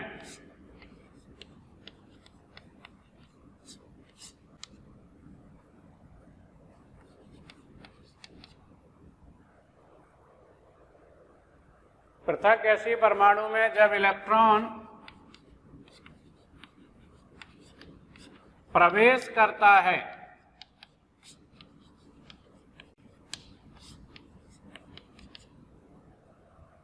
तो किसी तत्व के पृथक गैसीय परमाणु में जब इलेक्ट्रॉन प्रवेश करेगा तो जो ऊर्जा में परिवर्तन होगा, परिवर्तन दोनों तरह का हो सकता है। ऊर्जा निकल भी सकती है, ऊर्जा देनी भी पड़ सकती है। ऊर्जा उत्सर्जित भी हो सकती है, अवशोषित हो सकती है। तो जो ऊर्जा में परिवर्तन होता है उसे ही क्या कहते हैं अपन? इलेक्ट्रॉन ग्रहण कर लिया और एंथैल्पी में परिवर्तन हो गया तो इलेक्ट्रॉन ग्रहण एंथैल्पी। परिवर्तन होता है, प्रवेश करता है, तब ऊर्जा में जो परिवर्तन होता है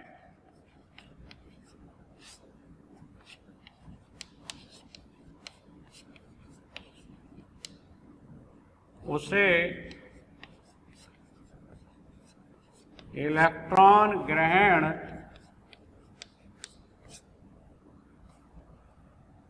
एंथैल्पी कहते हैं। इसको एंथैल्पी को लब्धि भी कह सकते हो। एंथैल्पी भी या लब्धि एक ही बात है,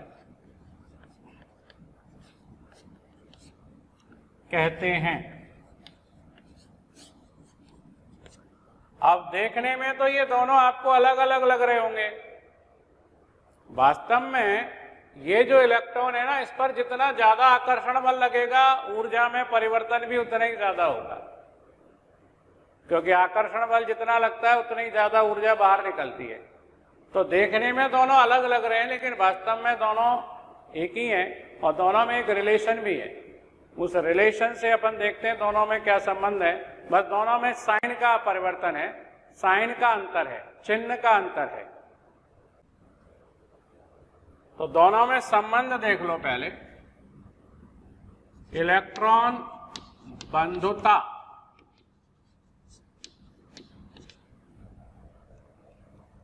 और इलेक्ट्रॉन ग्रहण लब्धि या एंथैल्पी में संबंध।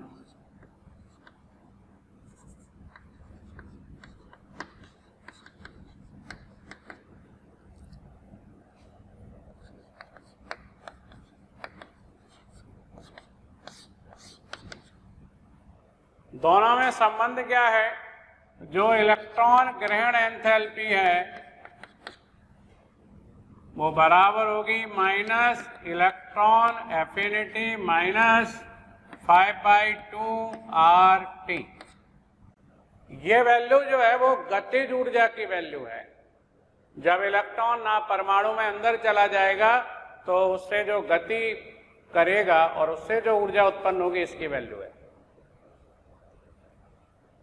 सामान्यतः अपन ये जो दोनों में संबंध देखते हैं वो 0 केल्विन पर निकालते हैं, या जो प्रैक्टिकल या एक्सपेरिमेंट करते हैं वो 0 केल्विन पर कर लेते हैं। यानी ये जो गतिज ऊर्जा है या सभी प्रकार की जो ऊर्जाएं हैं उनको 0 मान लेते हैं। क्यों? क्योंकि जब केल्विन में टेम्परेचर बहुत कम होगा, 0 केल्विन होगा, तो सभी प्रकार की गतियां रुक जाती हैं, तो ऊर्जा भी 0 हो जाएगी। तो सभी प्रकार की गतियां रुक जाएंगी, इसलिए ये वैल्यू 0 हो जाएगी। T 0 है तो ये 0। तो अब संबंध क्या रह जाएगा? डेल्टा EGH बराबर माइनस इलेक्ट्रॉन एफिनिटी, ये रिलेशन इनमें रह गया। अब मैंने क्या कहा, सामान्यतः है इसकी वैल्यू निगेटिव आती है,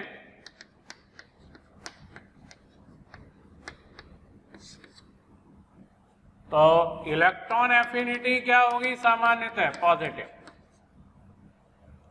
बस साइन का डिफरेंस है, वैल्यू तो वही रहेगी।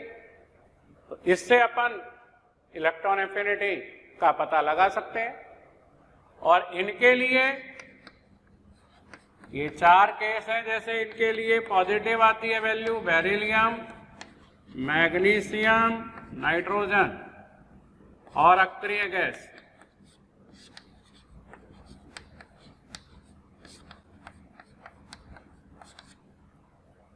इनके लिए गेन एंथैल्पी पॉजिटिव आती है, लेकिन वैल्यू लगभग 0 होती है इनकी। तो इलेक्ट्रॉन एफिनिटी इनके लिए नेगेटिव नहीं मानते, इसको लगभग 0 मान लेते हैं। इसकी वैल्यू लगभग 0 है तो ये भी लगभग 0 मान लेते हैं। होती पॉजिटिव है लेकिन बहुत कम होती है। तो कहने का मतलब है इन परमाणुओं के लिए अपन ये मानेंगे कि इलेक्ट्रॉन के लिए कोई बंधुता नहीं है, अपन तो जबरदस्ती कर रहे हैं उसको प्रवेश कराने के लिए। एक बार एक क्वेश्चन पूछा था कि निम्न में से कौन सा ऋणायन जो है अस्थायी है? निम्न में से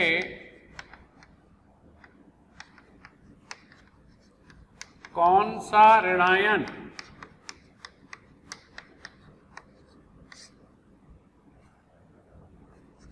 अस्थायी है? अस्थायी है या कम स्थायी है? Li minus, Be minus, C minus और D माइनस। इन चारों में देखो कौन से ऋणायन के बनने के लिए आपको ऊर्जा देनी पड़ेगी, इसको बनाने के लिए। और जिसको बनाने के लिए ऊर्जा देनी पड़ेगी उसका उत्पाद हमेशा कम स्थायी होगा। अगर ऊर्जा निकलती है तो उत्पाद ज्यादा स्थायी होता है, क्योंकि ऊर्जा और स्थायित्व में विपरीत संबंध होता है। अगर ऊर्जा कम होती है तो स्थायित्व बढ़ता है, और ऊर्जा बढ़ती है तो स्थायित्व घटता है। एक तो आप ये देख सकते हो, विन्यास से भी देख सकते हो। जैसे इसका विन्यास होता है 2s2 जो कि स्थायी है। जैसे बेरिलियम का विन्यास अपन देखें 2s2 स्थायी विन्यास है। अब इलेक्ट्रॉन प्रवेश करा दिया आपने तो Be ऋणायन बन गया, विन्यास जो है स्थायी से अस्थायी हो गया। तो इसलिए भी ये कम स्थायी होगा या स्थायी होगा। बाकी में आप इलेक्ट्रॉन प्रवेश कराओगे तो ऊर्जा निकलेगी, ऊर्जा निकलेगी तो बनने वाला ऋणायन ज्यादा स्थायी होगा।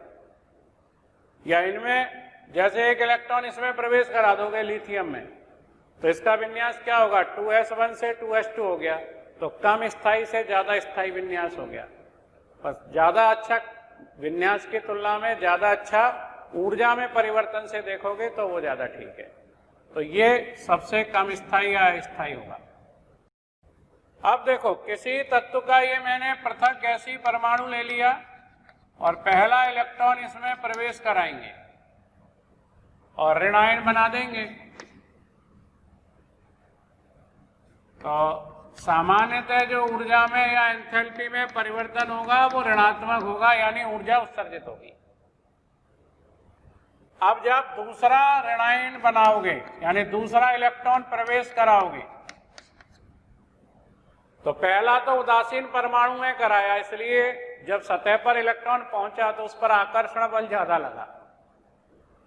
दूसरा इलेक्ट्रॉन जब ऋणायन के पास पहुंचेगा सतह पर, तो ऋणायन पर तो ऋणावेश है और इलेक्ट्रॉन पर भी ऋणावेश है, तो इस इलेक्ट्रॉन को आकर्षित कम करेगा ये और प्रतिकर्षित ज्यादा करेगा।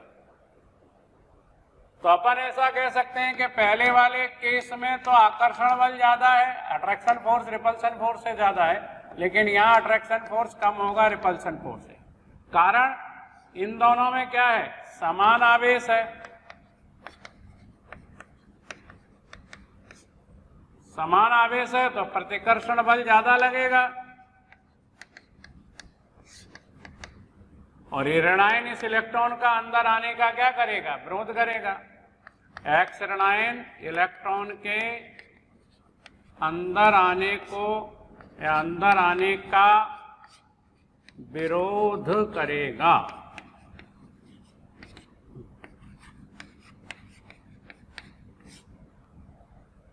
तो अब इसमें दूसरा इलेक्ट्रॉन जब प्रवेश करा के दो ऋणायन बनाओगे तो ऊर्जा आपको देनी पड़ेगी, ताकत लगानी पड़ेगी।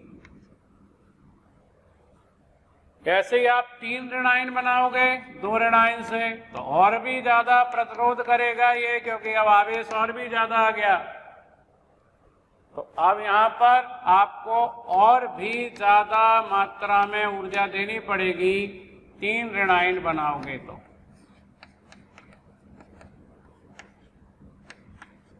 ऐसे ही और आगे तो केवल एक इलेक्ट्रॉन प्रवेश करा के एक ऋणायन बनाएंगे तब सामान्यतः ऊर्जा निकलेगी। बाकी दो ऋणायन, तीन ऋणायन, चार ऋणायन, पांच ऋणायन जब बनाओगे तो हमेशा ऊर्जा देनी ही पड़ेगी। अब एक बात और मान लेता हूं मैं, इसकी वैल्यू मान लेता हूं -x और इसकी वैल्यू ये मान लेता हूं मैं यहां पर +y और इसकी वैल्यू मान लेता हूं मैं +z। मुझे पता नहीं है ये वैल्यू क्या है, लेकिन एक बात मुझे पता है कि ये वैल्यू x से बहुत ज्यादा होगी। तो यहां पर अगर अपन देखें तो एक बात दिखाई देगी कि x से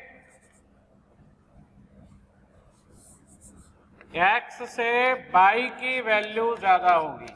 मैंने मॉड के अंदर लिख दिया, साइन का चक्कर खत्म हो जाएगा। और y से z की वैल्यू ज्यादा होगी। तो अगर आप ये प्रक्रम एक ही पद में कराओगे, जैसे दो इलेक्ट्रॉन एक बार में ही प्रवेश कराओगे, तो दो ऋणायन बनाएंगे और एंथैल्पी में परिवर्तन किसके बराबर होगा, इन दोनों के जोड़ के, delta EgH1 plus delta EgH2, यानी ये -x और ये +y। मैंने कहा y की वैल्यू ज्यादा है x से, y की वैल्यू x से ज्यादा है, इसलिए जब दोनों को जोड़ोगे तो चिन्ह धनात्मक आएगा, पॉजिटिव साइन आएगा। इसका मीनिंग ये है कि दो ऋणायन बनाने पर हमेशा ऊर्जा देनी पड़ेगी। ऐसे ही तीन ऋणायन बनाओगे आप, उदासीन परमाणु में तीन इलेक्ट्रॉन प्रवेश कराया और तीन ऋणायन बनाया, डेल्टा H बराबर क्या होगा, इन तीनों के जोड़ के, delta H1, delta H2, delta H3 के। तो delta EgH1 plus delta EgH2 plus delta EgH3, यानी -x plus y plus z। ये वैल्यू दोनों बहुत ज्यादा है x से, तो यहां भी साइन क्या आएगा, पॉजिटिव। यानी तीन ऋणायन बनाओगे तब भी ऊर्जा देनी पड़ेगी, प्रक्रम ऊष्मा शोषी होगा।